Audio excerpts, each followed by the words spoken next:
Uno de los temas que siempre me ha inquietado a mí es la relación entre la política y el arte, que a veces es una relación malsana. Algunos gobernantes, algunos políticos adquieren obsesiones casi perversas, diría yo, obsesiones enfermas al respecto de algunos personajes del arte. Este es el caso de una de las grandes poetas de la Unión Soviética, de Rusia, Ana Akhmatova. Y acaba de publicar mi queridísimo escritor Alberto Ruiz Sánchez una novela, una especie de collage, de hecho, de recuerdos y de momentos de la vida de esta gran poeta rusa, Ana Akhmatova. Esto se llama El expediente Ana Akhmatova y me da mucho gusto poder establecer contacto a través de Zoom con Alberto Ruiz Sánchez. Cuéntanos en primer lugar quién es Ana Akhmatova. Mucha gente no la recuerda. Yo cuando la empecé a leer cuando era joven, me deslumbraba su calidad literaria y eso que la leía yo en traducción porque no sé ruso. Cuéntanos de Ana Akhmatova. Sí, hola Sergio, muchas gracias. Sí, bueno, el tema que te apasiona también me ha interesado mucho a mí. Es un tema que invade a todos los que crecimos intelectualmente en los setentas y que por diferentes razones nos incumbe. Ana Akhmatova es una poeta mayor, no solamente de la literatura rusa, sino mundial, cuya obra, a pesar de que ella nació 11 años antes de que comenzara el siglo, hasta los años 60 comenzó a ser más divulgada internacionalmente. Ella fue muy famosa desde la primera en su país, desde la primera década del siglo XX, pero por todas las prohibiciones, persecuciones y por haber querido permanecer en la Unión Soviética, a diferencia de otros que emigraron, fue muy, muy difícil su difusión y, por ejemplo, en Europa, las primeras traducciones se conocieron en la segunda mitad del siglo XX.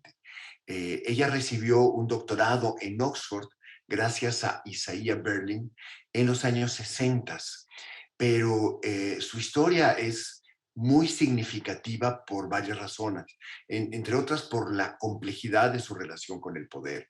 Ujú. De hecho, tienes atrás una fotografía de Ana Akhmatova, una fotografía de una obra de arte que la representa. Cuéntanos de esta obra. Sí, fíjate que este cuadro se encuentra en el Museo Ruso, que es el segundo museo en importancia en la ciudad de San Petersburgo, y se encuentra al lado de una sala donde ella leyó por primera vez el manuscrito de su profesor Anensky, y a partir de esa lectura, es decir, muy cerca del espacio donde está este cuadro, ella encontró su propia voz. Pero ese es otro tema del que me interesaría platicarte, porque tiene que ver con lo del poder. Pero este cuadro es la obra de un artista vanguardista ruso, todavía no era soviético, es de 1915, es decir, es de 2 años antes de la revolución, y este artista vanguardista que se llama Nathan Alman había hecho varias obras con una influencia cubista. De hecho, tú ves el bosque atrás, es un bosque en el que el follaje tiene forma de cubos. Y la misma figura de Ana Akhmatova, que era muy alta y delgada y con esta nariz angulosa, toda la figura él la pone en una posición donde adquiere un carácter geométrico, ¿no? La hace levantar las piernas sobre un banquito. En el cuadro original aparece incluso el banquito, y entonces todos los ángulos de su cuerpo se intensifican y hacen un eco con el bosque del fondo. Es un cuadro muy importante porque ella en ese momento ya adquiría una notoriedad eh, que era extraña en el mundo de su tiempo por ser una mujer.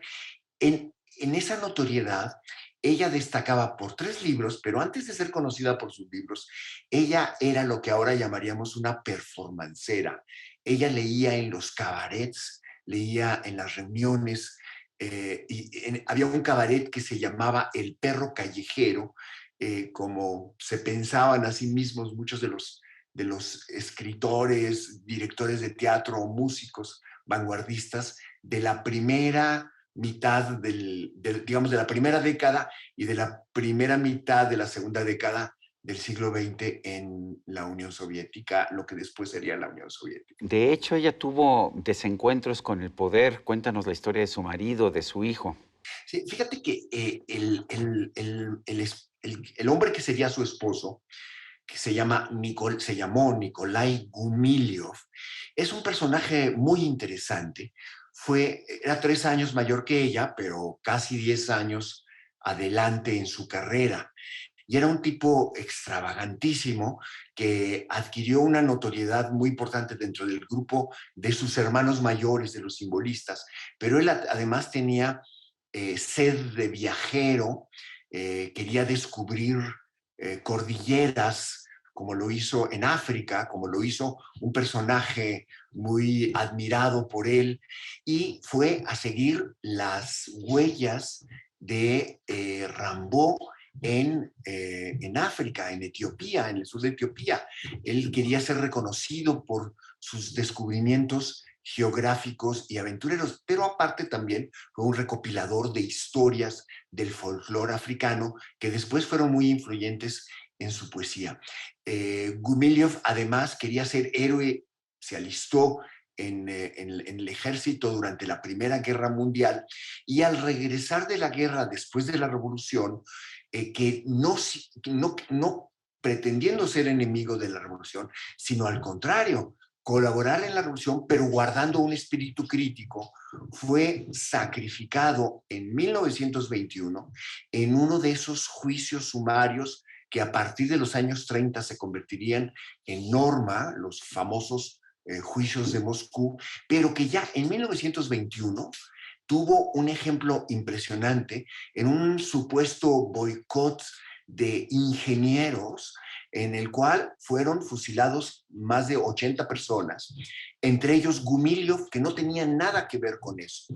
Pero el jefe de la Checa, secundado y con órdenes de Lenin, decía, tenemos que meter a algunos inocentes en esto porque si no, no sirve como ejemplo para quienes quieran volverse críticos de la revolución. Es muy significativo que Víctor Serge, el gran revolucionario, que después se convertiría en trotskista y moriría exiliado en México en un ataque al corazón muy sospechoso. Su hijo, Vladi, siempre pensó que había sido aniquilado por los estalinistas en 1947 en México en un taxi. Y el hijo Vladi, de... que en ese momento, perdón, Serge, que en ese momento era prosoviético y muy cercano a los soviéticos, trató de salvarle la vida a Gumilyov. Y Gorky, que era también muy cercano a Lenin, trató de salvarle la vida intercediendo directamente con Lenin. Y Lenin respondió, no vamos a hacer ninguna excepción y es útil para la revolución ajusticiarlo. Lo fusilaron, la gente no supo dónde estaba su tumba, hubo, como se usa ahora en México, buscadoras de tumbas buscando las tumbas de sus maridos durante años, con los mismos métodos que hay aquí. Y lo más terrible es que Ana Akhmatova se convirtió en la esposa del traidor, en la esposa del fusilado, con el agravante mayor además de que Stalin, que durante su juventud fue un poeta antologado, reconocido, además de un cantante de canto gregoriano que era visitado por las gentes de los pueblos vecinos para venir a escucharlo, en el momento en que Lenin lo escoge como el criminal de la revolución, es decir, el que va a hacer secuestros, el que va a conseguir el dinero para financiar primero el exilio de Lenin en Londres y después la revolución, él abandona ese arte, pero en su último coqueteo con los círculos literarios, Stalin, el joven Stalin, fue humillado por el grupo cercano a Ana Akhmatova, menos por Akhmatova. Él tuvo una debilidad de admiración y amor-odio por Ana Akhmatova que después se reflejó en la complejidad de la relación con ella, porque él decide matar a todos los que lo humillaron, y Ana Akhmatova le dedica el peor de los castigos, que es seguir estando viva y volverse testigo de lo que le hace a todos los demás. Hay un personaje en tu novela, en la parte de novela, que es de alguna forma la narradora, Vera Tamara. Cuéntanos de ella. ¿Es un personaje de verdad? ¿Es un personaje de ficción? Cuéntanos de ella. Y, bueno, ella sale de mi novela anterior. En la novela que se llamó Los sueños de la serpiente, hay una mujer que salva al narrador de un ajusticiamiento en un momento en el que se fusilaba a todos aquellos que fueran extranjeros o incluso a todos aquellos que supieran inglés. Esto es en los años 30, y en el que fueron ajusticiados todos los trabajadores de la industria automotriz que venían de los Estados Unidos. Casi 600 trabajadores con sus familias fueron exterminados, menos unos 20 que fueron enviados a los campos de concentración. Y esta mujer, Vera Tamara, que era de la KGB y era guardiana, tiene una relación con él y lo salva enviándolo a ser el profesor y el tutor de el hijo de un miembro de la KGB en Georgia, que quería que su hijo aprendiera inglés, a pesar de que el inglés estaba siendo mal visto. Él quería que su hijo fuera científico. Y le encuentra a este tutor y así se salva este hombre. Esta mujer que era capaz, primero que era más instruida que su entorno, segundo que tenía un vínculo muy fuerte con este miembro de la KGB que quería instruir a su hijo y que con el tiempo se convertiría en el gran jefe y segundo de Stalin, era muy, muy importante. Esta mujer que era capaz de una desobediencia, me pareció el personaje ideal para solidarizarse con Ana Akhmatova, es decir, tener un acto de eso que anacrónicamente hoy llamaríamos un acto de sororidad y de alguna manera no develar completamente lo que le encargan, que le encargan a ella vigilar a Ana Akhmatova día a día, ella hace los reportes, pero el reporte crucial no lo hace. Y lo interesante humanamente en la novela no es solamente que ella se solidariza con Ana, sino que además este personaje, Vera Tamara, es fiel a sí misma, se convierte en alguien que decide pensar por sí mismo.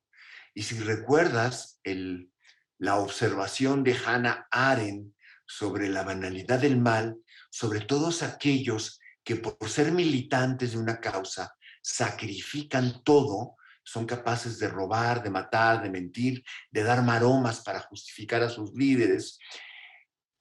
Lo único que es el antídoto contra eso es pensar por sí mismos. Entonces, este personaje, Vera Tamara, piensa por sí misma, es fiel a su facultad sustancialmente humana, que es la de razonar, y toma una decisión que con el tiempo se convertirá en su perdición, pero que ella decide hacerla.